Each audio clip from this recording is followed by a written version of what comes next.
Hello friends, Ganpati बापा के बारे में कुछ क्वेश्चंस है जिसको हम आज की वीडियो में डिस्कस करेंगे। फॉर एग्जांपल, गणेश जी को कभी गुस्सा नहीं आता है क्या? गणेश जी का पेट इतना बड़ा क्यों है? गणपति जी को गजानन और एलिफेंट्स हेड क्यों कहा जाता है? क्या गणेश जी इतने स्मार्ट है कि उन्हें कभी प्रॉब्लम नहीं होता? कुछ ऐसे ही क्वेश्चंस के आंसर हम आज की वीडियो में जानेंगे, तो वीडियो को पूरा देखना।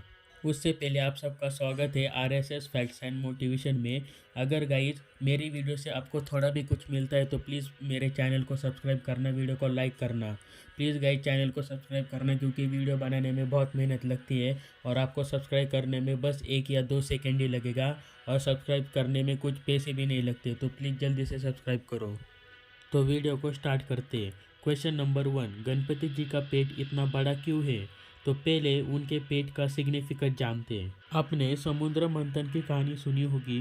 जब देव और असुरों ने मिलकर समुद्र मंथन किया और अमृत बाहर निकला, तब उस अमृत का सही डिवीजन करने के लिए विष्णु जी ने मोहिनी अवतार लिया। मोहिनी को देखकर असुर और देव दोनों भाग गए। शिव जी भी उन्हीं दोनों में से एक थे जो मोहिनी के ब्यूटी को देखकर सम्मोहित हो गए। विष्णु जी ने जब मोहिनी अवतार त्याग दिया तब शिव जी गुस्सा हो गए। वो भी इतना गुस्सा हो गए कि उनके गुस्से से एक असुर बाहर निकला और उसका नाम था क्रोधासुर। फिर क्रोधासुर पूरा दुनिया पे राज करने लगा और तीनों लोक पर रूल करने लगा।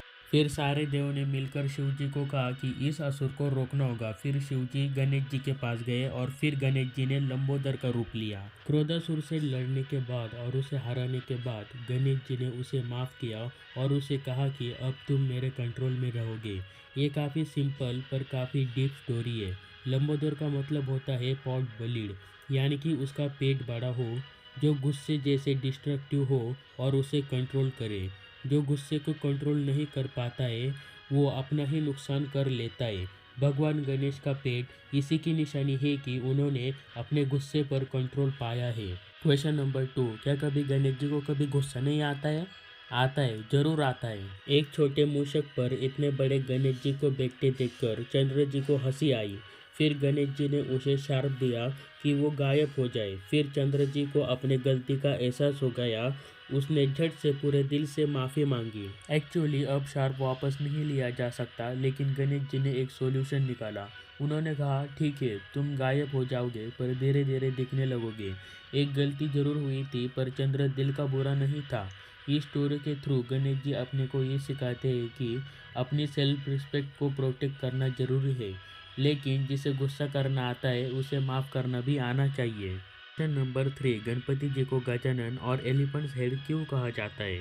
Actually elephants are smart. Science ने भी ये प्रूव किया है कि एलिफेंट्स एक्सट्रीमली स्मार्ट क्रिएचर्स होते हैं। किसी भी लैंड एनिमल में उनका सर सबसे बड़ा होता है। उनके ब्रेन में ह्यूमन ब्रेन से 3 गुना ज़्यादा न्यूरॉन्स होते हैं। वो डिफरेंट ह्यूमन लैंग्वेजेस समझ सकते हैं। वो टूल्स का इस्तेमाल कर सकते हैं। एलिफेंट्स इमोशनल होते हैं। गणेश जी का सर किसी ऑर्डिनरी हाथी का था ही नहीं, वो ऐरावत का सर था। ऐरावत कोई आम हाथी नहीं था, वो इंद्र का वाहन था। ऐरावत बारिश, फर्टिलिटी और समृद्धि का प्रतीक है। और कोई इंसिडेंट देखिए, जब गणेश फेस्टिवल आता है तब नेचर भी प्रॉस्परस होता है। मतलब जब भी गणेश फेस्टिवल आता है तब बारिश गिरती है। इस सिंबल के थ्रू गणेश जी हमें एलिफेंट के तरह स्मार्ट एंड इमोशनल एक साथ होने का मैसेज देते हैं। क्वेश्चन नंबर 4, क्या गणेश जी इतने स्मार्ट है कि उनके लाइफ में कभी प्रॉब्लम ही नहीं आता? गणेश जी को हम विघ्नहर्ता कहते हैं।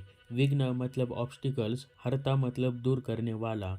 यानी कि इसका मतलब ये नहीं कि उनके लाइफ में कभी ऑब्स्टिकल्स आए ही नहीं। पांडव और कौरव का युद्ध खत्म होने के बाद व्यास मुनि ने महाभारत लिखने की जिम्मेदारी उठाई, लेकिन इंफॉर्मेशन इतनी ज़्यादा थी कि उन्हें किसी ऐसी की मदद लगी जो उसी स्पीड से लिख पाए जिस स्पीड से व्यास मुनि महाभारत बता रहे थे, और ये काम गणेश जी को छोड़कर कोई और कर ही नहीं सकता था। गणेश जी महाभारत लिखने के लिए रेडी हो गए। व्यास मुनि श्लोक बताते गए और गणेश जी लिखते गए। लेकिन एक समय ऐसा आया जहाँ पर गणेश जी की फेदर लीड टूट गई। पहले तो उन्होंने एक शर्त लगाई थी जो कि आप सभी को पता ही होगा, पर फेदर लीड टूटने के बाद गणेश जी अपने दिए गए शर्त पर फंस गए।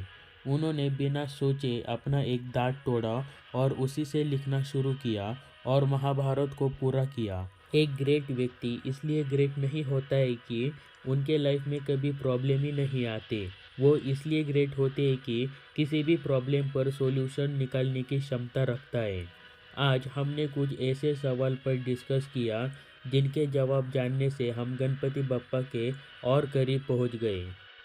गाइस, अगर आपको मेरी वीडियो से थोड़ा भी कुछ मिलता है तो प्लीज़ मेरे चैनल को सब्सक्राइब करना और कमेंट में बताना कि अगली वीडियो कौन से टॉपिक पे होनी चाहिए। अगर वीडियो अच्छी लगी तो लाइक भी करना। मिलते हैं किसी नेक्स्ट वीडियो में।